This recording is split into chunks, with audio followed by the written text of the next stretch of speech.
షిండే గారు.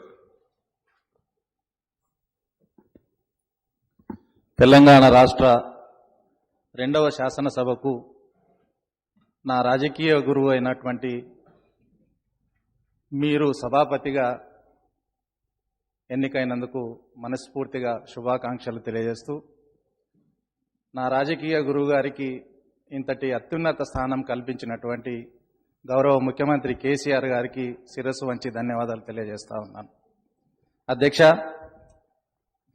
చాలా సంతోషంగా ఉంది.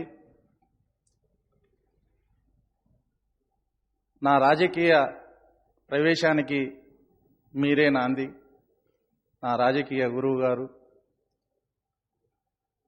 మీరు ప్రజల పట్ల, రైతుల పట్ల మీకున్నటువంటి చిత్తశుద్ధి, క్రమశిక్షణ చూసి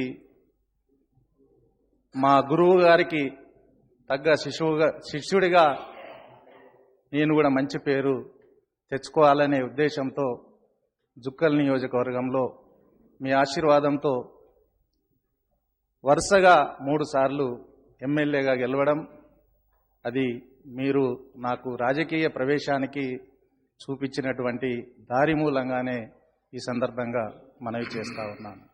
అదేవిధంగా మీకు రైతుల పట్ల ఉన్నటువంటి ప్రేమ, అదేవిధంగా శిష్యుని పట్ల ఉన్నటువంటి ప్రేమకు నిదర్శనంగా ఒక స్కీమ్ గురించి చెప్పుకోవాలి. ఇక్కడ నిజాం సాగర్, పిట్లం, పెద్దకొడపుగల్, బిచ్కుందా మండలాల్లో ఉన్నటువంటి 50 గ్రామాలకు 40,000 ఎకరాల ఆయకట్టుకు సాగునీరు అందించేటటువంటి నాగమడుగు లిఫ్ట్ ఇరిగేషన్ స్కీమ్ గురించి గత టర్మ్లో మీరు నాకు చూపించినటువంటి దిశ నిర్దేశం వల్ల గౌరవ ముఖ్యమంత్రి కేసీఆర్ గారి ఆశీర్వాదంతో ఆ ప్రాజెక్టు 476 కోట్ల రూపాయలు మంజూరు కావడం, దానికోసం మీరు పడ్డటువంటి తపన, నా పట్ల నా శిష్యుడు మళ్లీ అసెంబ్లీలో అడుగు పెట్టాలి, దానికి ఈ నాగమడుగు లిఫ్ట్ ఇరిగేషన్ స్కీము అన్ని విధాలుగా ఉపయోగపడుతుందని మీరు ఎల్లప్పుడూ నాకు వెన్ను తట్టి ముందుకు నడిపించినటువంటి తీరు నిజంగానే అభినందనీయం.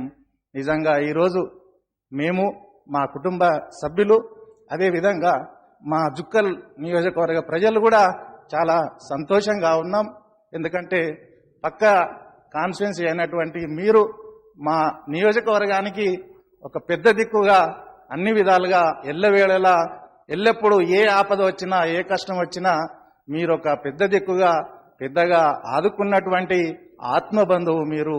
కాబట్టి నిన్ననే డైనింగ్ టేబుల్ మీద మా 3 కొడుకులు మేము కూర్చొని మాట్లాడుకుంటూ, మరి తాత, పోచారం తాత ఆ కుర్చీలో కూర్చోవడం నిజంగానే చాలా, ఆ కుర్చీకే ఒక వన్నె తెచ్చే విధంగా ఉంటుంది డాడీ అని మా పిల్లలు అంటా ఉంటే నిజంగానే మాకెంతో ఆనందం అనిపించింది.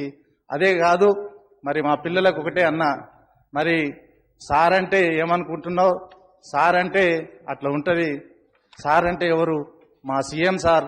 వారు తీసుకునే నిర్ణయం ఏ వ్యక్తి ఏ పదవికి సూటబులో ఆచితూచి ఆలోచించి నిర్ణయం తీసుకొని మన తాతకు ఆ కుర్చీలో కూర్చోబెట్టడం జరిగింది బేటా అని మా పిల్లలకు చెప్పి, ఆ విధంగా ఈరోజు నా రాజకీయ గురువైనటువంటి మీకు ఆ అత్యున్నతమైనటువంటి స్థానంలో కూర్చోబెట్టినందుకు గౌరవ ముఖ్యమంత్రి కేసీఆర్ గారికి మరోసారి మనస్ఫూర్తిగా ధన్యవాదాలు తెలియజేస్తూ, జై తెలంగాణ.